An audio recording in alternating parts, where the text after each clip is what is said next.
एक आदमी था और उसको अपने घर पहुंचना था गांव। चल के जा रहा था बेचारा, गाड़ी तो वाड़ी तो कुछ थी नहीं। और चलते जा रहा था तो एक बीच में नदी आ गई। अब नदी पार करनी थी लेकिन नाव नहीं थी, नौका नहीं थी, कोई बोट नहीं थी। और तैरना जानता था लेकिन इस नदी का जो प्रवाह था, वेग था, इतनी तेज रफ्तार से पानी जा रहा था, जाए कैसे नदी को पार करके। बैठा, सर खुजलाया। फिर उसने सोचा यहाँ कुछ बैम्बू पड़े हैं और सूखी हुई घास पड़ी है। वो सारे बैम्बू को इकट्ठा करके उस घास से बांधा और जिसको अंग्रेजी में एक रैफ्ट कहते हैं, कैसे मेकशिफ्ट बोट जैसा बना, उस रैफ्ट को लिया, उस पे बैठा और 2 बैम्बू की लकड़ियां लेके नदी को पार कर गया।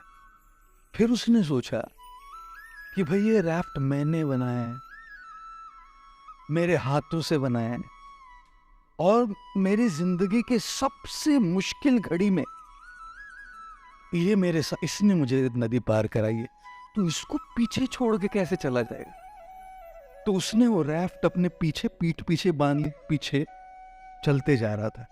अब उसको गांव पहुंचने में, अपने घर पहुंचने तक एक जंगल से गुजरना पड़ा। और जंगल में हर पेड़ जो थे, 2 पेड़ों के बीच में बस इतना फासला था, इतना अंतर था, इतना डिस्टेंस था कि आदमी निकल जाए बस, बाकी कुछ नहीं।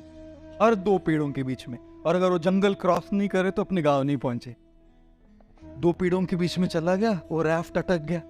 इस दौर पीछे से बैठा, रैफ्ट अटक गया। अब चॉइस बची, या तो मैं आगे जाऊं या पीछे बैठ के इस रैफ्ट के साथ रह जाऊं। आगे बढ़ना है तो रैफ्ट को पीछे छोड़ना पड़ेगा, और अगर आगे यहीं रुकना है तो रैफ्ट को पकड़ के बैठा जा सकता है।